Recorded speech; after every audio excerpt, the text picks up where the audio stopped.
આજે વિધાનસભાના સન્માન્ય ગૃહમાં જ્યારે પ્રશ્નોત્તરી હતી તેમાં મારો જે પ્રશ્ન હતો અને ગુજરાત સરકારના શિક્ષણ મંત્રીએ જે જવાબ આપ્યો છે, હું તે વાત અહીં રજૂ કરવા ઉપસ્થિત થયો છું. નર્મદા જિલ્લો, દાહોદ જિલ્લો એ દેશના અતિ પછાત જિલ્લાઓમાં પણ 1 થી 10માં નર્મદા અને દાહોદ જિલ્લાનું નામ આવે છે. ત્યારે એમાં પછાત રહેવાનું સૌથી મહત્વનું જો કોઈ કારણ હોય તો શિક્ષણનું સ્તર કથળતી હાલત એ નર્મદા અને દાહોદ જિલ્લાનું પછાતપણું રહેવાનું કારણ છે. આજે તમે જોઈ શકો છો નર્મદા જિલ્લામાં 549 શિક્ષકોની ઘટ છે.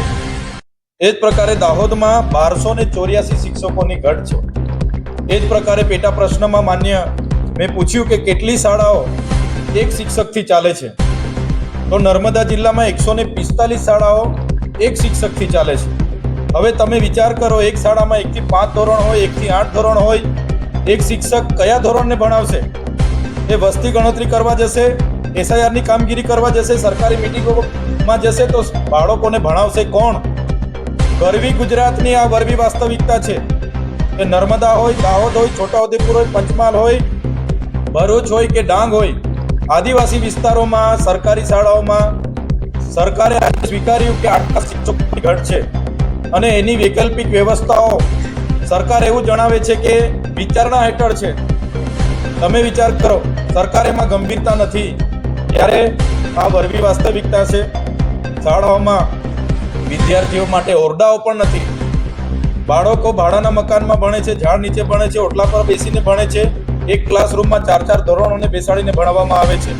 આ વરવી વાસ્તવિકતા ગુજરાતની છે. ગુજરાતની સરકારે સ્વીકારવું પડશે. દર વર્ષે બજેટોમાં હજારો કરોડ રૂપિયાની જોગવાઈઓ કરવામાં આવે છે, તો પછી આદિવાસી વિસ્તારોની શાળાના ઓરડા કેમ બનાવવામાં નથી આવતા? આદિવાસી વિસ્તારોમાં શિક્ષકોની ભરતી કેમ કરવામાં નથી આવતી? આજે માન્ય મંત્રીશ્રીએ કીધું કે જ્ઞાન સહાયકો દ્વારા ભરતી કરીશું. જ્ઞાન સહાયક યોજનામાં શિક્ષકની નિમણૂક કરીશું. જ્ઞાન સહાયક એ 11 માસના કરાર આધારિત શિક્ષકની ભરતી છે. હવે તમે વિચાર કરો, બાળકનું ભવિષ્ય બનાવનાર શિક્ષક જ કરાર પર હશે તો 11 માસ પછી એની કેરિયરની ચિંતામાં એ બાળકોને ભણાવી શકશે? બાળકોનું શું ભવિષ્ય બનાવી શકશે? આ સવાલ અમે ગુજરાતની સરકારને પૂછીએ છીએ. 30 વર્ષથી ભારતીય જનતા પાર્ટીની સરકાર છે, છતાં આદિવાસી વિસ્તારોમાં સરકારી શાળાઓના ઓરડા પૂરા પાડવામાં અને શિક્ષકો પૂરા પાડવામાં આ સરકાર સદંતર નિષ્ફળ ગઈ છે. અને એ પ્રકારે જનતાએ જાગવું પડશે, સરકાર પર જવાબ માંગવો પડશે. એ અમારી આજની માધ્યમથી આપ સૌને વિનંતી છે.